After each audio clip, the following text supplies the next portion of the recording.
Hello, and welcome to another episode from Season 6 of The Horrific Podcast. We're two friends who live in different places but share a passion for scary movies. Each week we pick a different horror movie and dissect it to figure out what it was trying to accomplish, how well it did, and maybe even some larger truths about why people watch horror movies in the first place. This season we're changing things up. We're devoting a whole season to reviewing Esquire's list of the 50 scariest movies of all time.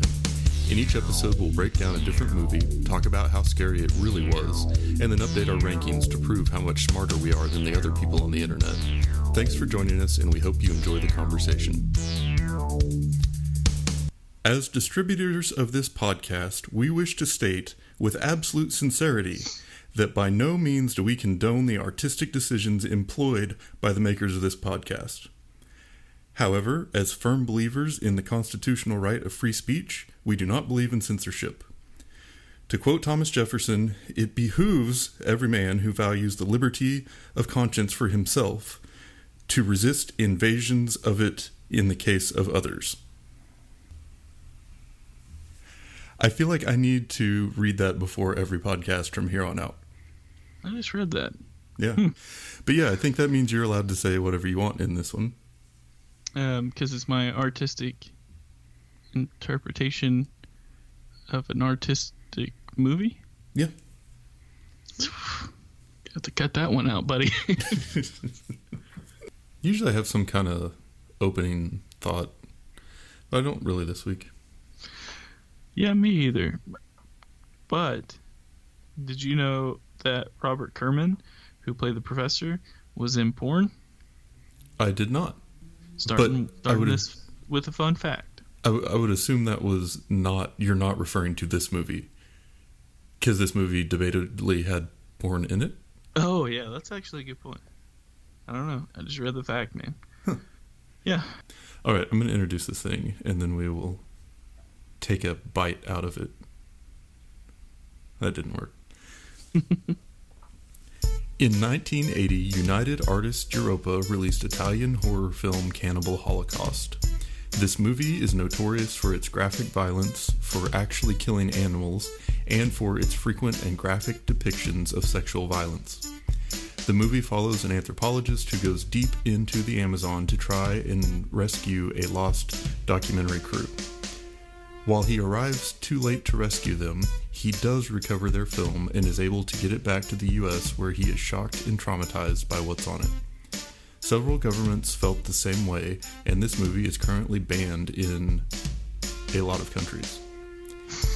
In the good old US of A, though, you can rent it for streaming on Amazon Prime Video. Yeah, you can also watch it free on Shudder. So here's a couple facts about this movie. Okay. As you stated, they killed animals in this film. That turtle scene was rough, man. Well, yeah, and the other, like, what was it? Not muskrat, but the other animal. The rodent. That was rough too. Yeah. Kind of torn, because it's like, if you're gonna kill it, you should eat it, in my opinion, right? But what's my opinion? So, anyway, so they obviously killed actual animals in this film. It's stupid. Anyway, as I mentioned before, though, Robert Kerman, who plays Professor Harold Monroe, used that porn stash for 100 porn movies. 100? Yeah. Good Lord. Including the classic Debbie Does Dallas. Huh. Which is Dallas Cowboy Cheerleader, I think. Oh, really? I don't know this for sure. I think that's like adult comedy. I don't know. I haven't ever seen it. Yeah, I mean, there's obviously a ton of facts about this, but here's something that was read on two different sites, but they were on both almost the exact same facts. As in, someone plagiarized one of them, and I'm plagiarizing the third. Good. Cannibal Holocaust was the second highest grossing film in Japan in 1983, behind E.T. What a pairing. That's super weird. Yeah. The director's come out and said that he's regretted basically this movie without so many words. Mm-hmm. Specifically, like, the whole killing animals. Yeah, but he didn't mention that crazy rape scenes. I don't think. Yeah, Anyway, like he has no qualms with those, but the animals are what keeps him up at night. So, people got arrested when this film came out, basically because they thought it was real. That could have totally been like just marketing. Mm-hmm. You never know. But anyway, so the girl who's impaled on the stick at the end, mm-hmm. the way that he said that he did that was she sat on a bicycle seat on a stick, and then had her head up with the stick coming out, and he mentioned how she was like a very patient person because they had to shoot it for so long and all that, and yeah, so that wasn't real, but it looks real. Yeah, they actually had to kill 2 monkeys for this movie. For the fun fact, I'm done with the facts, man. Just because they're all depressing. It's just, yeah, it's just not interesting to me. It's all about dead animals. Yeah. Well, and I'm not, Yeah. So this movie was super controversial at the time, and some of the reasons for that... Like it still is. Well, yeah, fair. Yeah. But some of the reasons for it are how realistic... Not just that it was a very violent movie, but how realistic all of the violence and sexual assault and animal violence looked in it. And the animal violence was real. I mean, like, they actually killed those animals on camera as part of this movie, which I think once that got out, it sort of fed into people's thinking that this other stuff all looks really real too, so they probably did that. And I think one of the big things about it, I mean, like you said with the arrests or whatever, like, the government reacted and pulled it from theaters and banned it in a bunch of countries and stuff, and I think that was because at the time, a lot of what was there was believed to have been actually done on film. Mm-hmm. And so I was curious if you had read anything about, because there was a big thing about, people made a big thing about whether or not there was actual sex happening in the movie. And I don't know if there was or not. I couldn't tell, honestly. It was definitely kind of confusing. I mean, it's definitely, I feel like the movie that put... Like, is the reason why you always see no animals were harmed while making this film. Yeah. It has to be because of this movie. But one of the few good things that the movie did was it did produce it did influence some of my favorite films, like Blair Witch and Paranormal Activity. Debbie Does Dallas. That's a found footage film, I'm pretty sure. But yeah. I feel like this really, like, I think that there was like a found footage style film before, I'm pretty sure at least, but I feel like this one kind of revolutionized it almost. Definitely popularized it a lot, and like for the horror genre, brought it to a horror setting. Yeah, for sure. That's like they did it, and then I'm sure there's one between, but yeah, and then like Blair Witch came out, and like that for sure, changed. But, yeah, well, and also just the whole, I mean, like, super realism, and then the trend in future horror movies to say this was based on a real story or whatever, or this was a found footage thing, these tapes were recovered somewhere. I think that it sort of naturally led to a lot of that as well. Yeah, but yeah, man, so this was the first time I'd seen this movie, and I watched it a couple days ago, and I've been really trying to like organize my thoughts about it, but it's kind of hard because there was a lot going on and a lot of disturbing stuff. And when you start reading about it, of course, there's a billion different takes on the movie on the whole. So what I kept trying to come back to was the reason we watched this movie is because it's on a list of the 50 scariest movies of all time. And so I'm trying to judge it through the lens of, was the movie scary? Mm-hmm. Mm-hmm. And I guess like at the highest level, we talk a lot of times about how some movies use horror just to scare you. Like it's all about the experience of controlling the viewer's emotions and creating fear and discomfort, making you face things that, you react to in like a scared way. But other movies use horror to try and make a larger point in like a shocking or engaging way. Almost like how South Park does with comedy. Like they use your emotional response to let your guard down, so their point comes across stronger. And I feel like this movie, the more I read about it, the more I'm thinking of it in that second category, where it's using horror elements, but it's trying to prove a point. And so the purpose of the movie is the point that it's making, not necessarily on creating a scary movie. Yeah, I can definitely see that. I think it's difficult because even, while watching this, you're just like, this, like, I don't understand what's, scary about this. I mean, I guess partially, like, being in the Amazon, where in this movie where there's cannibal tribes and stuff like that, but I guess that could be pretty intense. However, and I've had this issue with some movies in the past where it's like you kind of put yourself in that position. Yeah, well, and it was all like during the day. Yeah, I mean, that's true. It was like really well lit and bright colors and stuff, but I don't know. And I think we had talked with Freaks about how it didn't really ever feel scary because you never wanted the bad person to make it out. Like for a horror movie, you kind of need to feel horror on behalf of someone in the story. And in Freaks, Cleopatra was just a terrible person, and so was Hercules, and so you didn't want them to get away. Like, you didn't have that tension or the anticipation or the empathy for them of being like, oh, I hope they can make it out, because they were just really one-dimensional and bad people. And I feel like the documentary crew in this one was the same way. Like, from the time they got there, they were just awful people who did terrible things to everyone around them, and you had no desire for them to make it out or to survive. So there was no, like, emotional investment in them getting out. So there was no, like, tension around it. It starts off with them going to get the film, and that guide is pretty, like, you thought that, like, while you're watching it, you thought he was pretty intense. Like, he's like, no, you gotta let that ritual happen between the guy and the girl. And you're like, God, this guy's kind of a dick. And then it gets to the people who are the found footage, and you're like, oh, these guys are really big assholes. Like, when they got it at the end, it was like, what, you guys got? We're dicks. Oh, they had it coming for sure. Yeah.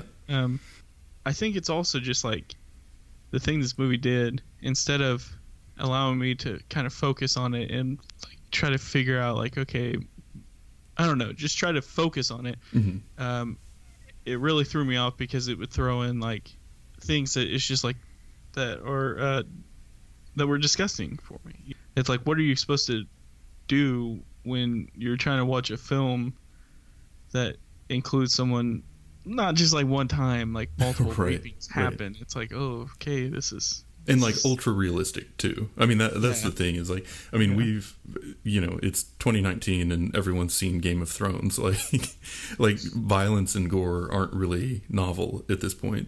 But I think even now with this movie, it was like hyper realistic, all of that stuff, which is something we're not as accustomed to.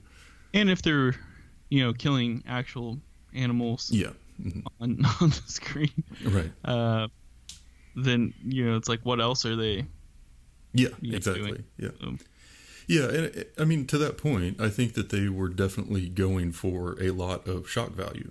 Like, you don't put the word Holocaust in your movie title and not expect controversy. But I felt like there was also a lot of gore and violence just for the sake of gore and violence, and a lot of it didn't really make very much sense from a story perspective.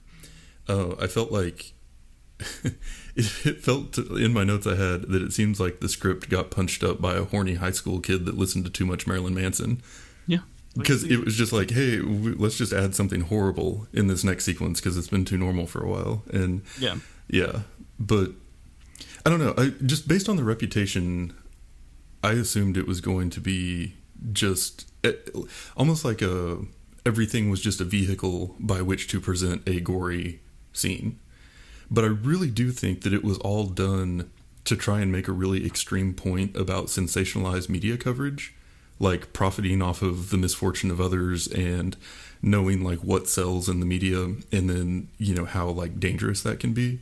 And if you read the Wikipedia page, like in the very beginning part, it talks about the Italian news coverage of a particular incident was like one of the big inspirations for this movie, and a lot of things in it were taken from that and the director's like perception of how that was going.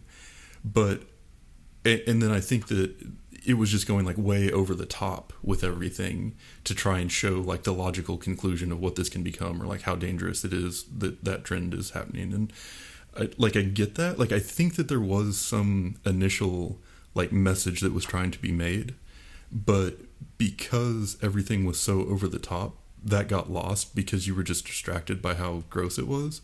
And then on the other side, because that was the intention, it wasn't written as a good horror movie. So it didn't do a lot of things that really would like draw you in or make you feel engaged on like that horror level.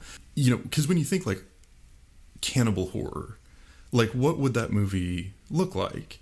And you might have something, like Silence of the Lambs, or, if you're in the Amazon, in the jungle, being hunted, trying to get away, almost more of like an Eden Lake type vibe.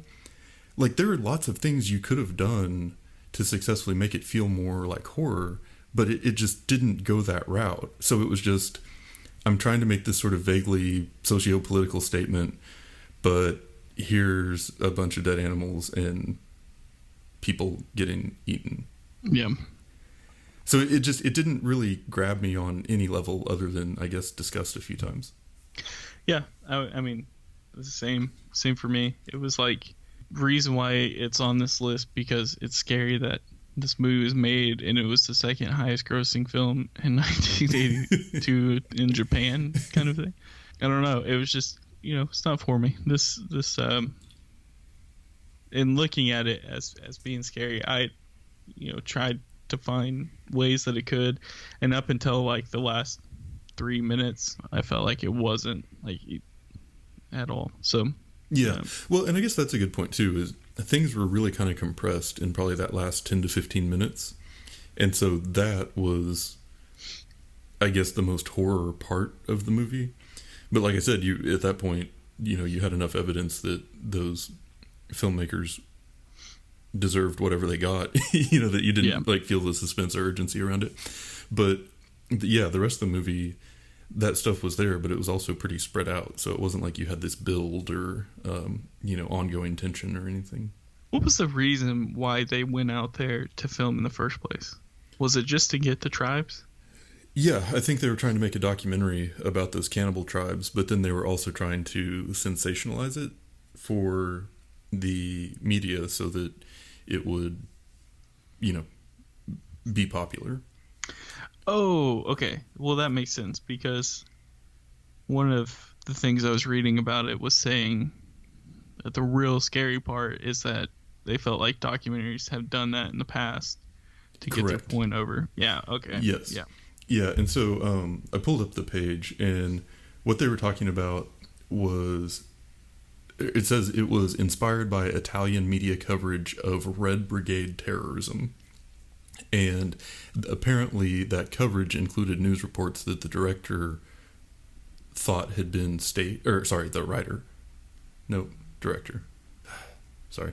thought had been staged to like play up the drama around it. So then he had the idea of, well, how much of like what our perception of the rest of the world is real versus being sensationalized or manufactured just to make it, a more attractive headline. So that, I think, was sort of the central story of all of this, or the inspiration of it, and sort of questioning the way that news is marketed and delivered. And have we gotten to the point where we want ratings more than we want to spread truth, and some other things like that are all, super valid and interesting points. But I think that message got drowned out by the delivery. Yeah. Well, here's something we can do.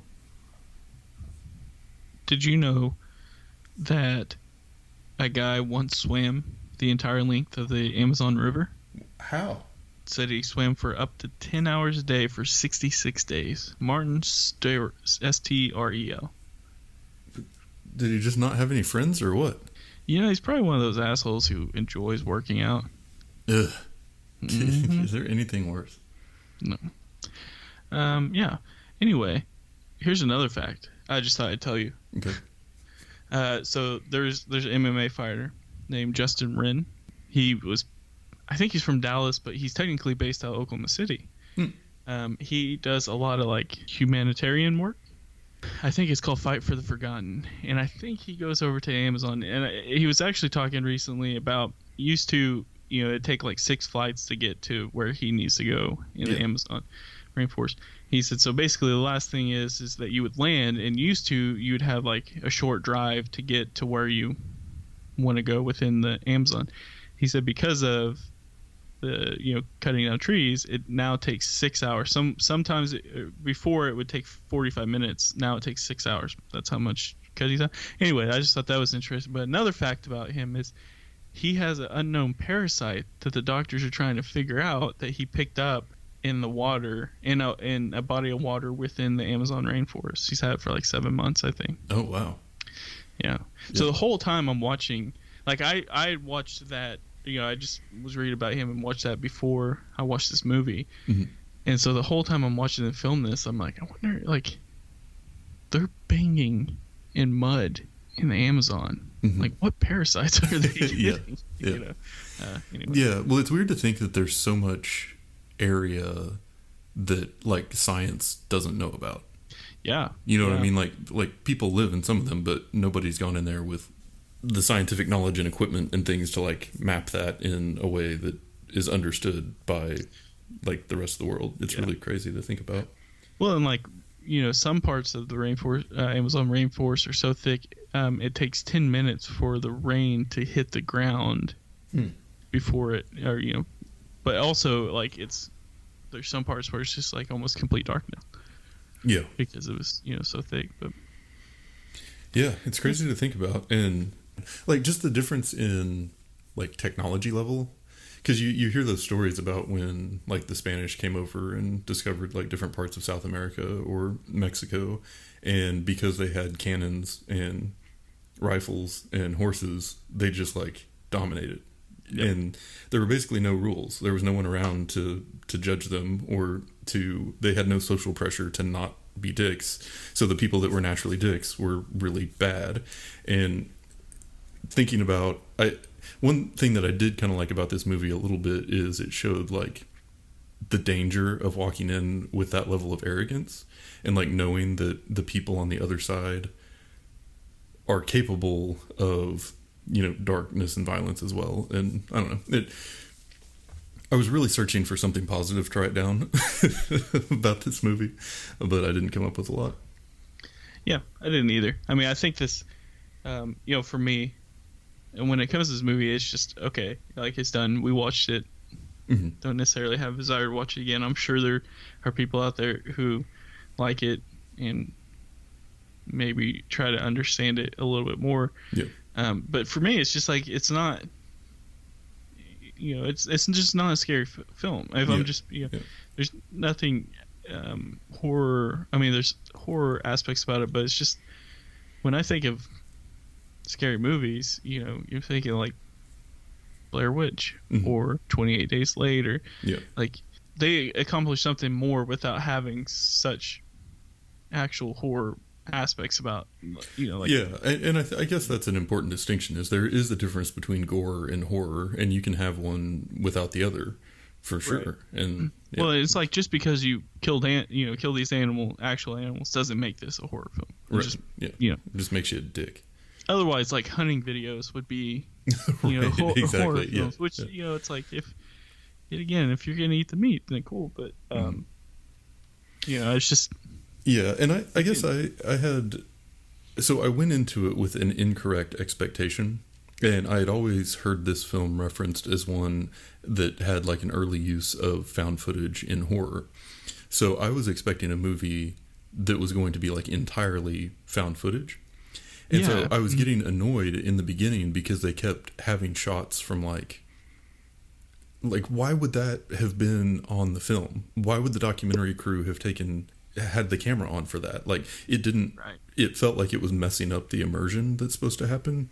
But then eventually, once they came across those film canisters and then went back and started watching it, I'm like, okay, well, that's the part they're talking about. It's just they found the film and so they're showing it. But there wasn't anything about the use of the found footage that really enhanced the movie or the story experience. Because, like, in a movie that you know is a movie, they found film that is also generated for this movie. So there was no, like, is this real? Did they actually find some of this? There was none of that confusion. But it also, I mean, it could have just as easily been like flashbacks.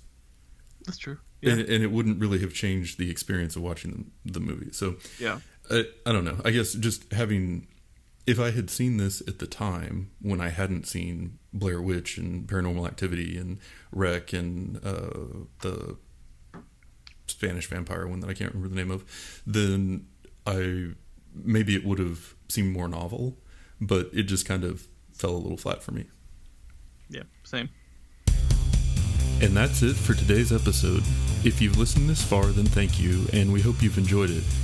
We're always looking for new ideas, so if you have any questions, comments, or movie suggestions, please send us an email at thehorrificpod@gmail.com, or feel free to comment on or message our Facebook page. Just search for The Horrific Podcast. Thanks for listening.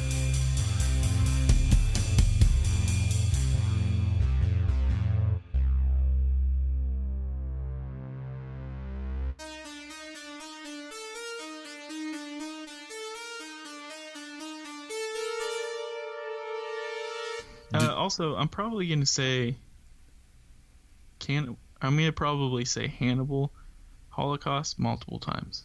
Oh, yeah? On accident. Okay. Yeah. Not on purpose. Cannibal Holocaust. Yeah, I don't know why. I've been doing that, like, I don't know. I feel like that would be like a really good, like, sequel in the Silence of the Lambs series.